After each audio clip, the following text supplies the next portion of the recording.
Kami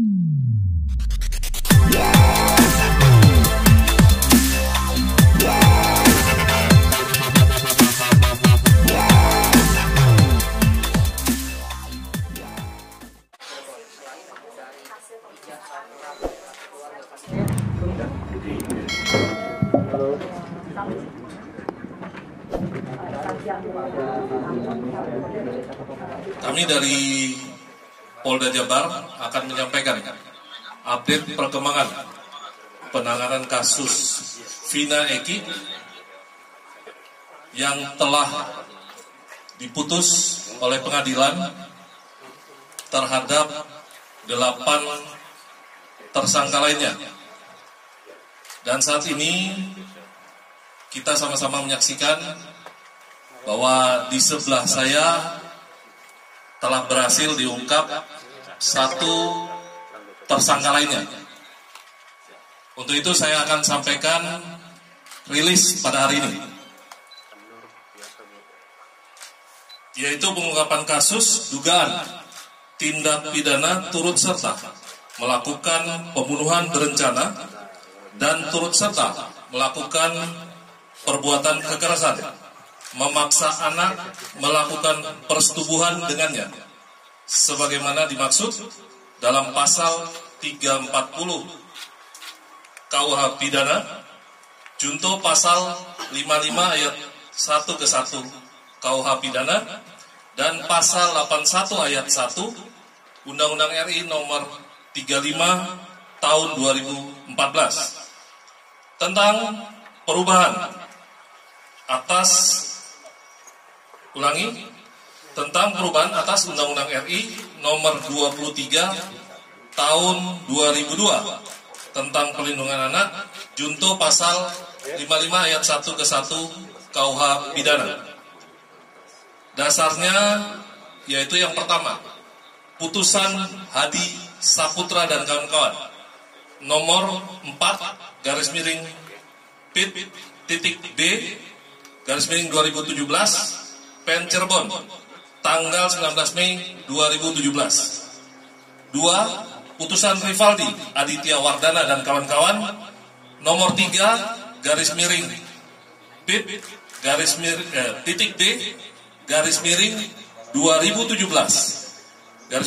PN Cirebon tanggal 19 Mei 2017. Ketiga, putusan Sakatata nomor 16-Pit.Sus/Datar-Anak/2016/PN Cirebon tanggal 7 Oktober 2016.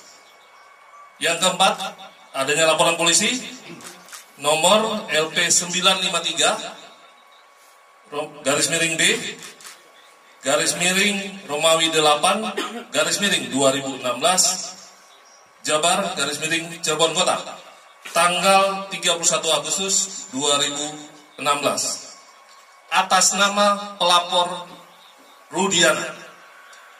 TKP-nya pada hari Sabtu tanggal 27 Agustus 2016 di lokasi lahan kosong di belakang bangunan showroom mobil Jalan Perjuangan Majasem, Kampung Situ Gangga, Kelurahan Karya Mulya, Kecamatan Kesambi, Kota Cirebon.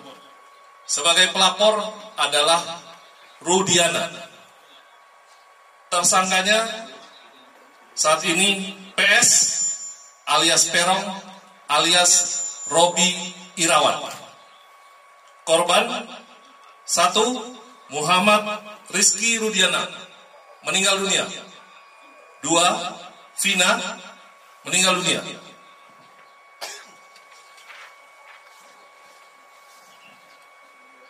Peran tersangka PS alias Perong alias Robi Irawan berdasarkan putusan pengadilan nomor 4-Pit.D/2017/PN Cirebon tanggal 19 Mei 2017 atas nama terdakwa Hadi Saputra dan kawan-kawan, yaitu melempari korban Rizky dan Vina dengan menggunakan batu yang mengenai spakbor, lalu mengejarnya sampai di flyover.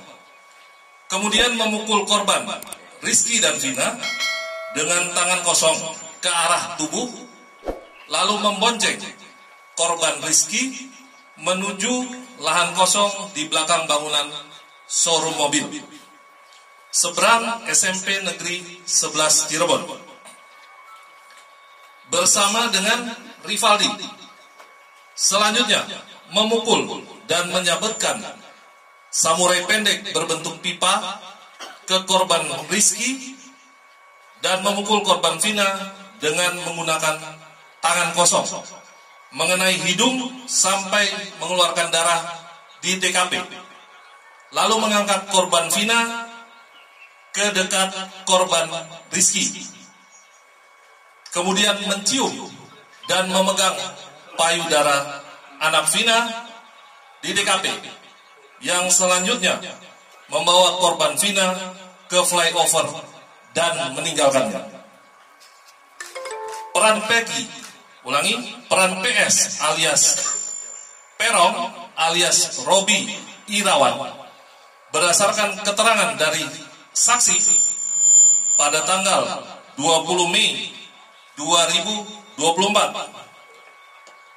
kemudian 22 Mei 2024 dan 25 Mei 2024, yaitu menyuruh dan mengejar korban Rizky dan korban Vina dengan menggunakan sepeda motor Honda Beat warna orange. Selanjutnya memukul korban Rizky dan korban Vina menggunakan balok kayu. Kemudian membonceng korban Rizky dan korban Vina menuju TKP bersama dengan saksi.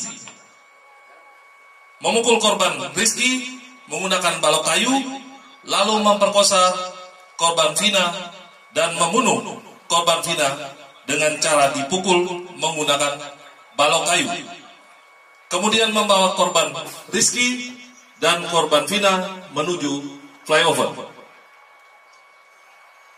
Peran PS alias Perong alias Robi Irawan berdasarkan keterangan saksi pada tanggal 22 Mei 2024 dan 24 Mei 2024. Saksi bekerja di sekitar TKP selama 5 tahun. Dan saksi mengenal wajah orang-orang yang biasa nongkrong di depan SMP Negeri 11 Cirebon, namun tidak tahu namanya.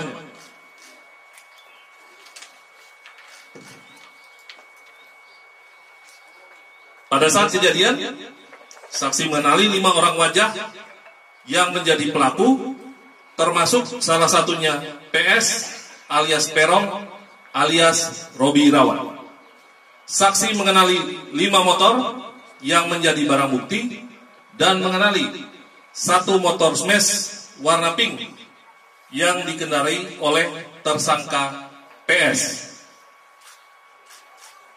Ditunjukkan Facebook atas nama akun Peggy Setiawan yang di dalamnya terdapat gambar motor smash warna pink, dan saksi membenarkan pada malam kejadian tersebut motor smash warna pink berada di tempat kejadian.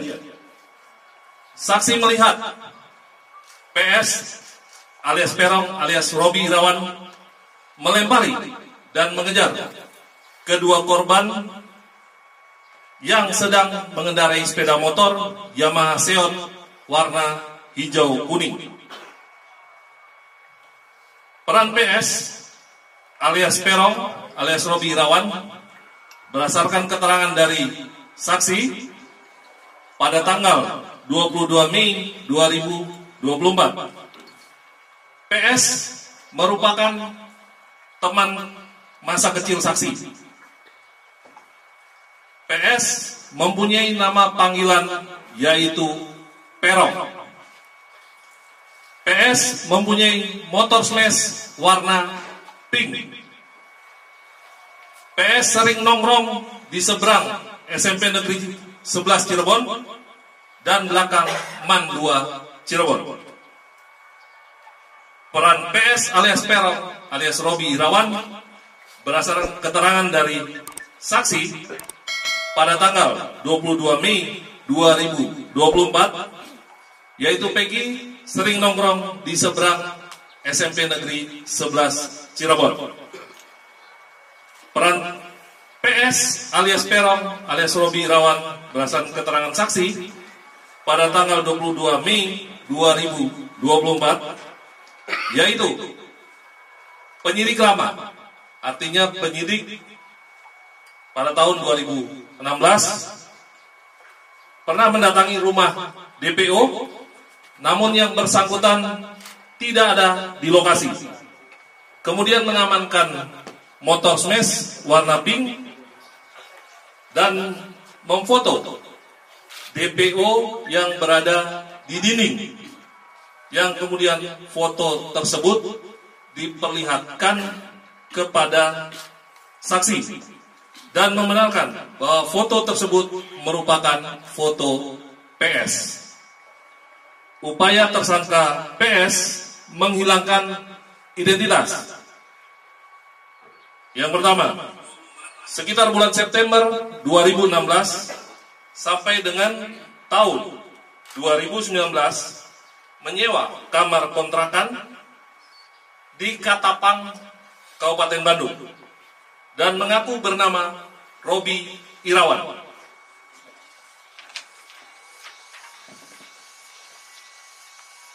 Dikenalkan oleh A. Saprudi kepada Tuti Jubaida adalah sebagai keponakannya yang bernama Robi. Saprudin ini adalah ayah kandung dari PS. Memiliki 2 akun Facebook atas nama Peggy Setiawan dan Robi Irawan. Barang bukti. Selain barang bukti yang sudah ada di dalam putusan pengadilan, ditemukan barang bukti baru hasil penggeledahan di rumah orang tua tersangka PS alias Perong alias Robi Irawan, yaitu 2 lembar STNK kendaraan roda 2 dengan nomor polisi B3408 TFV dan B6247 PIK beserta 2 kunci kendaraan roda 2, 1 lembar asli surat kelahiran atas nama Peggy Setiawan, 2 buku rapot asli SD dan SMP atas nama Peggy Setiawan, 2 lembar ijazah asli SD dan SMP atas nama Peggy Setiawan, 2 lembar fotokopi kartu keluarga nomor 32040405090062, 1 lembar fotokopi biodata pendudukan atas nama Kartini, 2 lembar ijazah dan hasil ujian nasional SMP atas nama Peggy Setiawan, 1 lembar fotokopi surat keterangan pembuatan KTP atas nama Peggy Setiawan, 1 lembar surat pemberitahuan SMP atas nama Peggy Setiawan, 4 lembar foto Peggy, 1 lembar kartu Indonesia Pintar atas nama Peggy Setiawan, 1 lembar fotokopi KTP atas nama Luciana, 1 lembar fotokopi kartu ujian atas nama Peggy Setiawan, 2 buah dus box handphone Infinix dan Samsung Galaxy A05. Barang bukti dari PS alias Perong alias Robi Irawan yaitu 1 unit handphone merek Samsung warna hitam milik PS alias Peron alias Robi Irawan.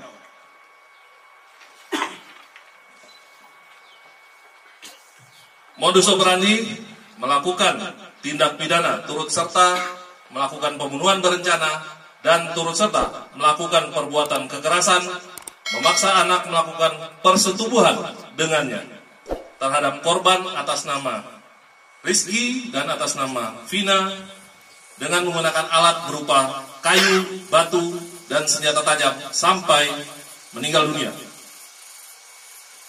Undang-undang dan pasal yang dilanggar, pasal 340 KUH Pidana, junto pasal 55 ayat 1 ke 1 KUH Pidana, dan pasal 81 ayat 1 Undang-Undang RI nomor 35 tahun 2014 tentang perubahan atas Undang-Undang RI nomor 23 tahun 2002 tentang perlindungan anak, junto pasal 55 ayat 1 ke 1 KUH Pidana dengan ancaman pidana mati, seumur hidup, dan paling lama 20 tahun. Kami dari Polda Jabar meyakinkan bahwa Polri akan terus melakukan penuntasan perkara ini secara profesional, bekerja secara prosedur, dan menggunakan metode ilmiah atau scientific crime investigation. Apabila masyarakat mendapat informasi terkait masih adanya tersangka lain dalam perkara pembunuhan Vina Eki atau Vina Rizky, dapat menginformasikan kepada penyidik di Treskrimum Polda Jabar dengan disertai bukti-bukti. Demikian mungkin yang dapat saya sampaikan. Selanjutnya saya persilakan kalau masih ada pertanyaan. Elsita Pak. Pak, Elsita Pak. Ya. Kenapa waktu itu TV One dulu ya. Setelah itu Elsita. Silakan mungkin dari Treskrimum bisa menjawab. Cek. Izin Pak Duhan dari TV One, sebetulnya dapat dijelaskan apa kendala dari pihak kepolisian untuk menemukan Peggy Setiawan, mengingat kasusnya 8 tahun yang lalu dan baru dapat ditemukan saat ini, dan lalu seperti apa update untuk pengejaran kedua DPO lainnya Pak? Terima kasih. Terima kasih pertanyaan dari TV One. Terkait mungkin pertanyaan pertama nih, pertanyaan paling banyak kami terima. Kenapa kok lama? Yang pertama, bahwa pasca kejadian PS ini kemudian meninggalkan kampung halamannya, dia pergi ke Katapang sebagaimana tadi dijelaskan oleh Pak Kabid Humas. Di sana dia tinggal satu kos bersama ayah kandung dan ibu tirinya. Namun PS tidak mengenalkan diri sebagai anak kandung daripada ayahnya. Di sana dia mengaku sebagai keponakan, demikian juga bapaknya mengenalkan kepada pemilik kos bahwa PS adalah keponakannya. Hal ini dikuatkan dengan keterangan pemilik kos yang sudah kita minta keterangan. Demikian juga nama sudah diganti, bukan lagi PS tetapi menggunakan nama Robi. Yang kedua, kenapa kita sulit untuk menemukan ini, bahwa tidak ada satupun pelaku lain yang berani menerangkan bahwa PS itu ini orangnya. Padahal mereka tinggal di satu lingkungan, bahkan ada teman sekolah ataupun teman bermain. Jadi kenapa kesulitan kita selama ini seperti itu? Karena memang saksi yang berani menerangkan itu belum ada. Akhirnya kita ajak bicara para tersangka yang sudah vonis dari hati ke hati, mereka menerangkan bahwa PS adalah ini orangnya, sehingga kami bermudah untuk melakukan pelacakan. Itu kira-kira. Mengapa para tersangka lainnya tidak berani menjelaskan kepada si penyidik mengenai ya, itu bukan ada alasan lain dari para tersangka ya, apakah memang dia melindungi ataupun PS ini sejauh mana sepak terjangnya di kalangan mereka, ada yang bilang takut dan sebagainya. Jadi ketakutan dari mereka saja, tidak berani menerangkan PS ini orangnya. Itu mempersulit kita untuk melakukan pelacakan. Dan menurut keterangan dari kepala lingkungan atau RT di tempat tinggal di mana PS berada juga, manakala PS ini pulang ke rumah juga sering menggunakan masker sehingga berusaha mengelabui lingkungan. Nah, dia kemarin pergi dari Cirebon sekitar tanggal 15 ke Bandung menggunakan masker juga sama menurut keterangan dari kepala lingkungan yang ada di Cirebon. Ya, Elsinta dulu. Nanti coba Elsinta. Saya Pak dari Elsinta. Waktu penyidikan di awal, waktu proses persidangan terus penyidikan, kenapa para tersangka ini ataupun terduga ini mencabut keterangannya? Itu yang satu. Ya. Kedua, waktu ya. Oke. Nah, kenapa para tersangka ini mencabut keterangannya? Ini memang ada instruksi dari kuasa hukum. Jadi semua tersangka diperintahkan untuk mencabut keterangan.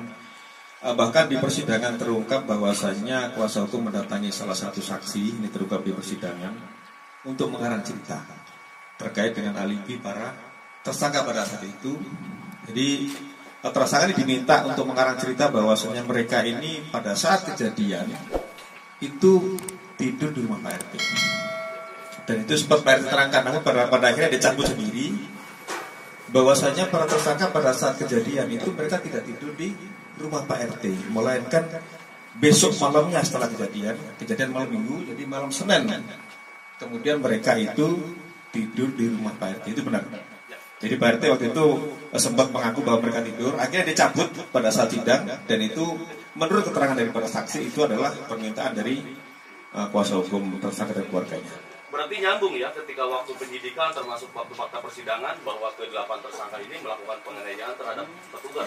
Terkait penganiayaan, ini rekan-rekan sekalian, pada saya itu memang ramai di Facebook bahwasanya mereka disiksa. Tetapi pada saat pemeriksaan muncul bahwa itu juga dilakukan oleh sesama tahanan.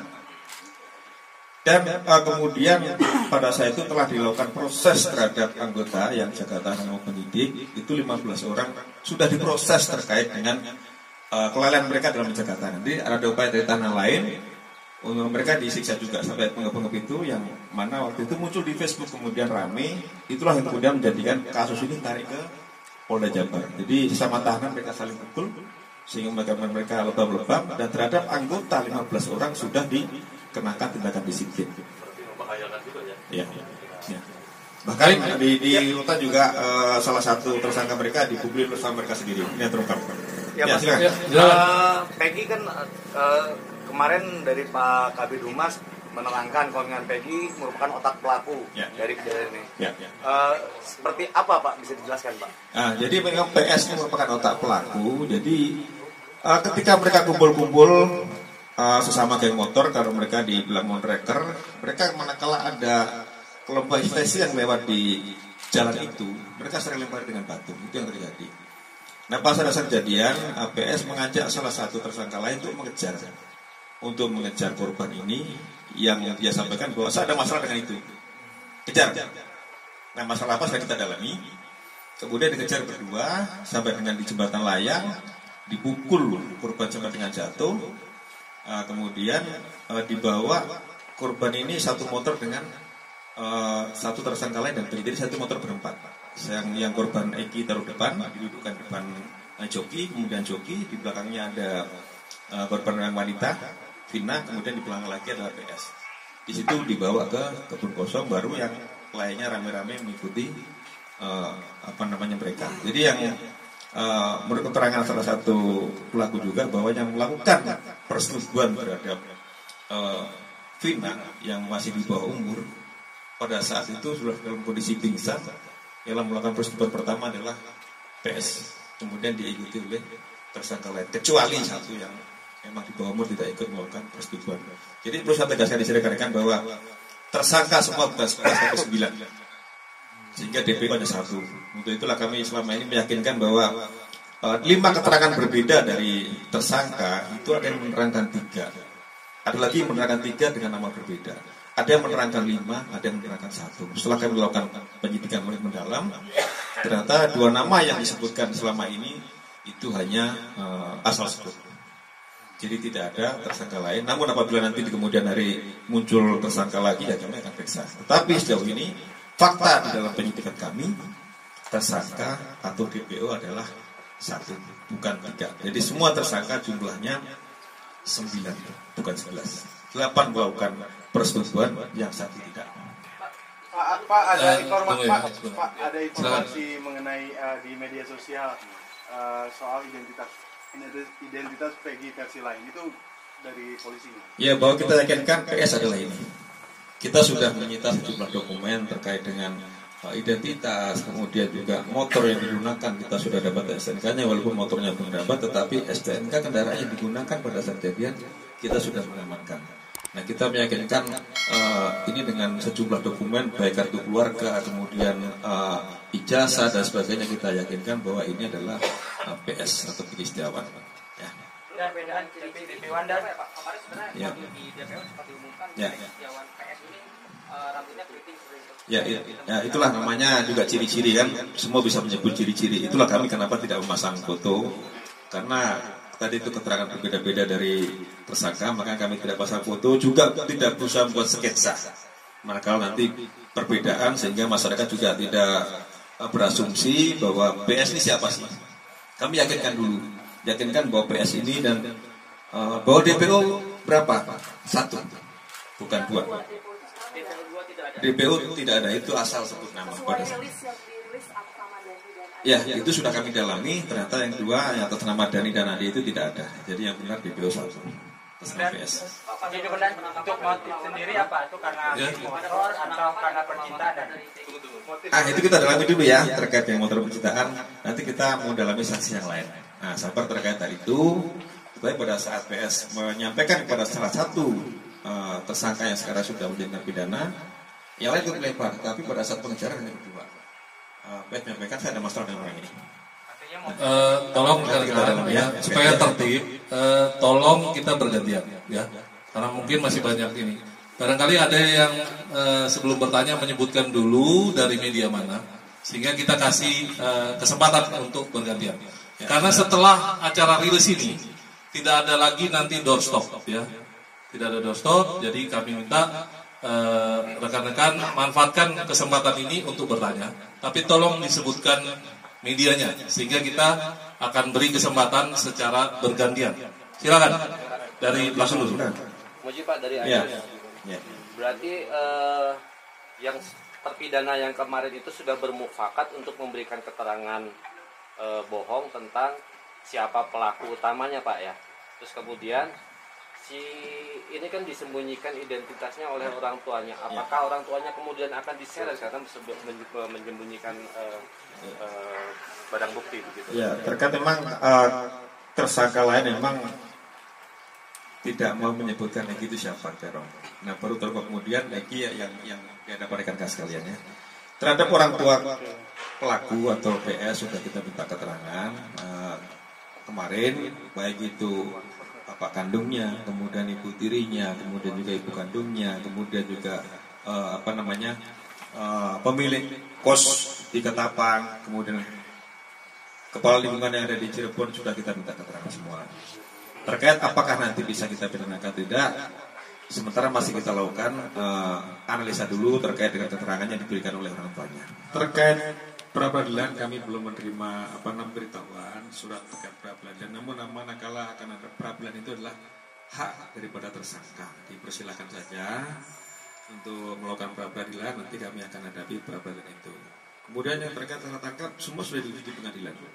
Jadi apapun keterangan yang dulu sudah pernah disampaikan oleh para pelaku, ini sudah diuji oleh pengadilan, bahkan sampai ke tingkat kasasi. Ya itu sudah vonis, jadi saya kira itu tidak perlu dipersoalkan lagi ya.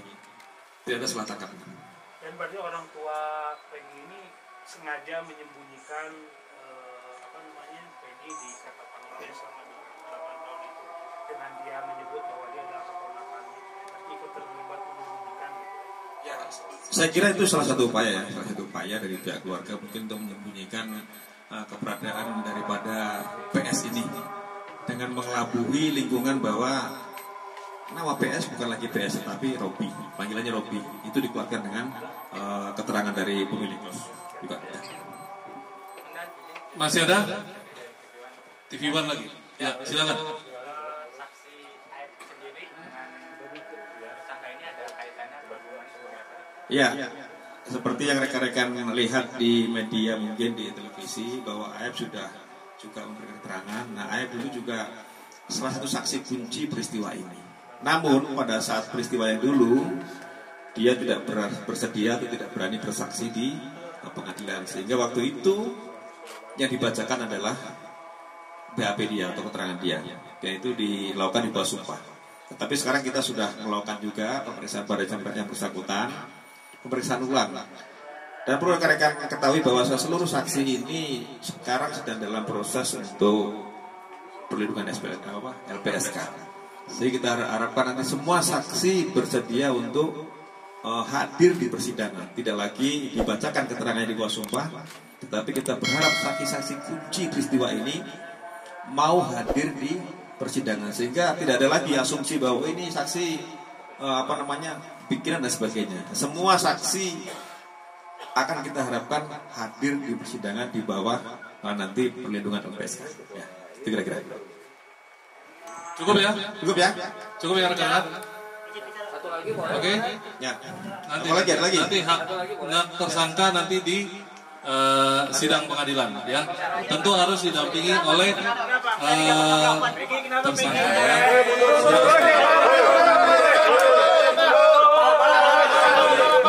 Tunggu. Agar tertib, tunggu sabar ya.